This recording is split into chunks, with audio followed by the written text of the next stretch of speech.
Now, there are different foods, okay? And I'm going to just talk a little bit about them. So this is for slow oxidizers, okay? And not that I'm pushing grains, but particularly when we're making the transition, all the grains are okay. The vegetables that are really good are beets and broccoli and Brussels sprouts and cabbage and chard, eggplant, hot peppers, kale. There's just a lot of vegetables. And some of the fruits are good, but I'll make a point in terms of prevention of diabetes. The best fruits are blueberries, bilberries, okay, and green apples. And then the proteins are just moderate. And you have chlorella, spirulina, clamatic algae, and those are some of the good ones. All the herbs, all the nuts and seeds. So that's for slow oxidizers. Now, fast oxidizers, it's going to be more focused on protein.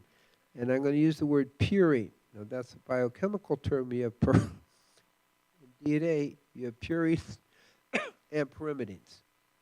And purines, in specific, are really good proteins for fast oxidizers. So what are our purine foods? Okay, bee pollen, brewer's yeast, and chlorella. We talked a little bit about bee pollen a little bit earlier,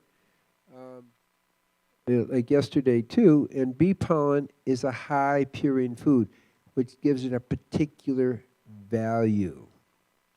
And then moderate, proteins are the grains, asparagus, cauliflower, and mushrooms.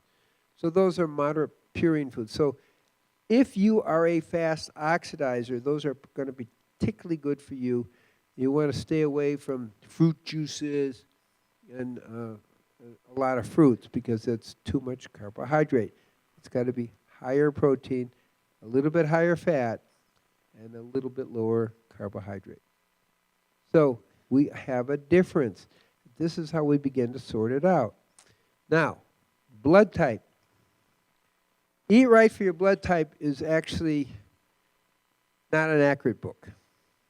I'm a type O. And they make it clear that type O's need meat. So what did I just tell you about the Native American? Here I am, live food, 100% live food vegan, and doing better than all the meat-eating Native Americans. And on top of that, this is another thing to consider, and there's something to it. I didn't get sunburnt.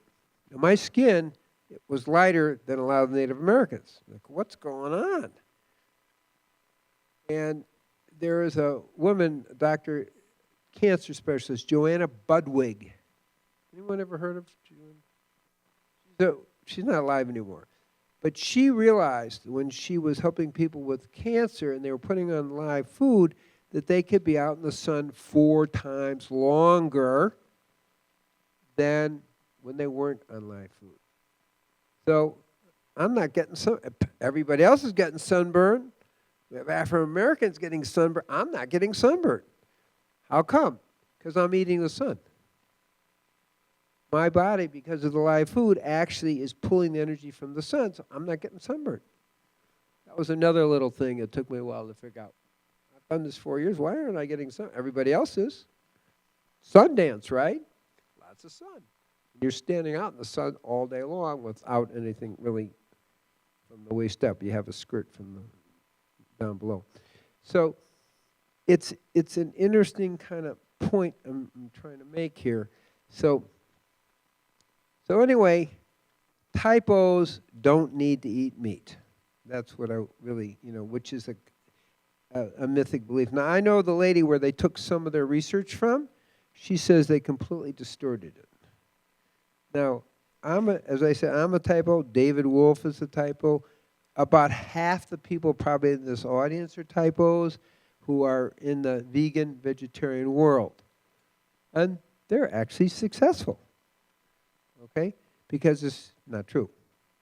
And we're 47% of the population. That's why I say half of the people in the audience are probably type O. And then type A, 36%, and type B, 12%, and AB is 4.2%. Now, That's interesting. This is taken for a study of 3,000 autopsies. They were studying health in general. So also they found that type O's live longer. As you can see, average age of death for type O is 86.7 years, and for type B is 76 years, AB is 69, and A, shortest lived, is 61. Now, I will tell you that when I move A's to a vegan diet, they're going to live longer. But if you're eating meat, you're going to lose about 15 years off your life if you're type A. So that's a big deal. You want to live healthy and longer. And when I move type A's to, because of the blood type thing, to no meat, fish or chicken or dairy, we're going to add 15 years to their life. So that's obviously a pretty big motivation. Now, there's something else to the type A, B, O thing, is it turns out that 65% of ABs marry ABs.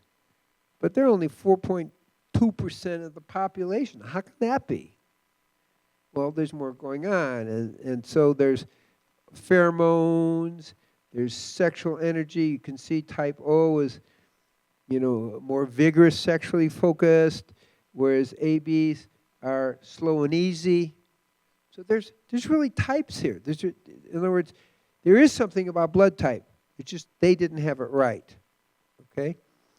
So you can think about, see how that checks out with you. But it's not unusual that type O's are going to marry type O's, and type ABs will do. There's I'm going to say pheromones. There's certain attractions, and it isn't just sexual energy. I put that in to make the point.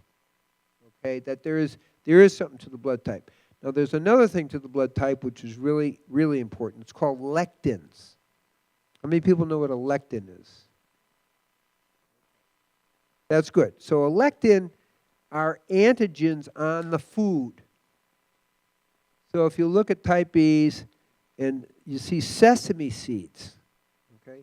Well, if you eat more than 5% sesame seeds at a meal, think about that for a second, particularly if you're from the Middle East, okay, you're more likely to have an antigen antibody allergy type reaction. So you can have these different things, but whatever your lectins are. So for example, type O, you shouldn't eat boa constrictor. It's probably not a problem for most people in this audience, okay? But we are looking at different things, and that's what I really kind of want you to get, though, is the whole thing that there are certain foods. Now, this is the world literature. I didn't want to add my piece to it because the world literature is really important to follow. I'm not going to do the details, but once you know your blood type, and I try to get a blood type on every person I see because it gives me a clue of how we're going to approach, you see. And like cacao, type O shouldn't have that much. I've tried to explain this to David Wolf, we have, and I like cacao, and then type B's too, cacao. So it's going to have more lectins. You're more likely to have a reaction to it, however small. So there is something to the blood type. That's what I want you to get. It's just not what they said it was. Type O's really do fine being vegan. I can attest to that. So, and you see there's more blood types too. It's a little bit more sophisticated. So kind of get that idea that look at this list. This is the most complete list that's really out there now. And take a look and see what you can understand. You can find that, I believe, on my website, drcousens.com. It is worth knowing, and it's also my book, Conscious Eating.